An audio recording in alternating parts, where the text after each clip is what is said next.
Hello YouTuber, আমি ওমর ফারুক পিএসবিডি 24 পক্ষ থেকে আজকে যে বিষয় নিয়ে আলোচনা করব তা হলো কিভাবে আপনার মোবাইলে ডাটা কানেকশন অন করলেন কিন্তু ডাটা কানেকশন অন হচ্ছে না, কিংবা আপনি মোবাইলে ইন্টারনেটে অ্যাক্সেস অন করলেন কিন্তু ইন্টারনেটে অ্যাক্সেস অন হচ্ছে না, সেই সমস্যা নিয়ে আজকে আলোচনা করব।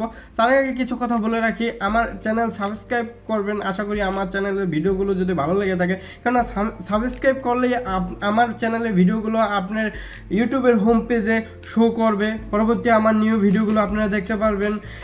এই ভিডিওর পরে ভিডিওয়ে আমি আপলোড করব কিভাবে ফেসবুকে সিঙ্গেল নাম করা হয়। যে দেখেন অনেকের ফেসবুক আইডিতে দেখেন যে সিঙ্গেল নাম, এটা কিভাবে করে। এটা একটা ইন্দোনেশিয়া আইডি দিয়ে, ইন্দোনেশিয়ার আইপি দিয়ে করে। হ্যাঁ, সেইটাই আলোচনা করব পরবর্তী ভিডিওতে।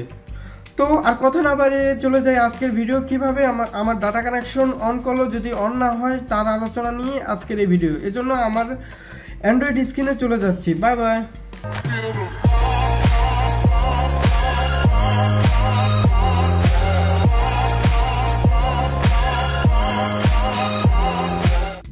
সমস্যা পড়ে প্রায় দেখা গেল ডাটা অন করে কিন্তু মোবাইলের ডাটা শো করে না। হ্যাঁ, ডাটা অন হচ্ছে না, তা দেখাই যায়। তাই সেই সমস্যার জন্য আমি আজকে এরকম একটা সিচুয়েশন তৈরি করছি যাতে মোবাইল ডাটা অন করলাম কিন্তু ডাটা শো করছে না। এই সমস্যার সমাধান দেওয়ার জন্য আমি আমার মোবাইলে এই সিচুয়েশনটা তৈরি করছি। তো চলুন এই সমস্যার সমাধান দিব। দেখেন আমার মোবাইলে ওয়াইফাই অন, তো যাই হোক আমি ওয়াইফাই বন্ধ করে দিলাম, এখন ডাটা অন করলাম। হ্যাঁ, আমি ডাটা অন করলাম, দেখেন আমার কোনো ডাটা শো করছে না। তাহলে আমার কি করার, আমি প্রথমে চেক করে নিব যে আমার মোবাইলের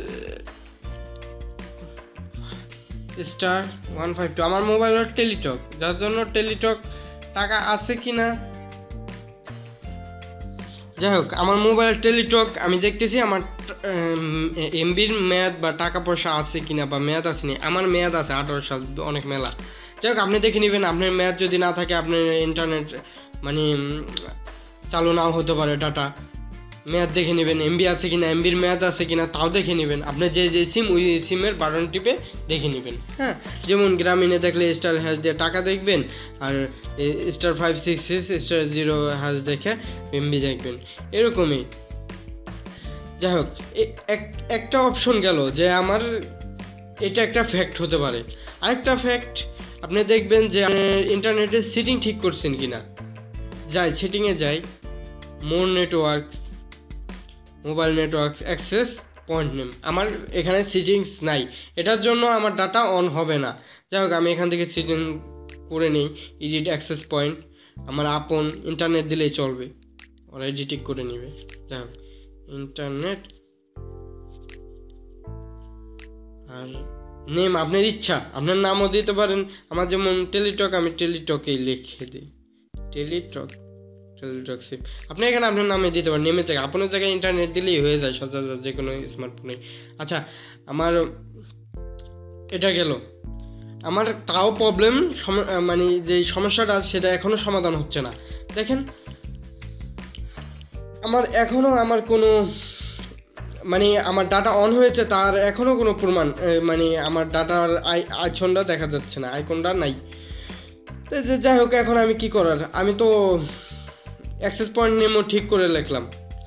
একটা লাস্ট পয়েন্ট থেকে যেতে পারে, সেটা হলো সেটিংসে যাবেন, যে দেখবেন সিম কার্ড ম্যানেজার।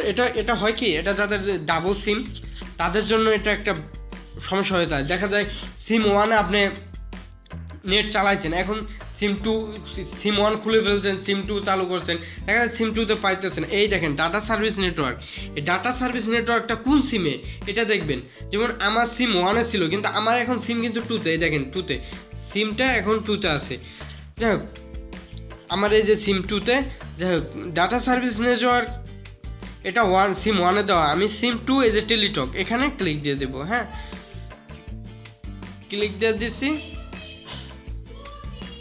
এই দেখেন আমার নেটওয়ার্কে এসে পড়েছে, অল ইজ ক্লিয়ার। ঠিক আছে, আমার নেটওয়ার্কে এসে পড়েছে, আর কোনো সমস্যা নেই। এই সমস্যা হতে পারে, এর বাইরে আর কোনো সমস্যা হয় না।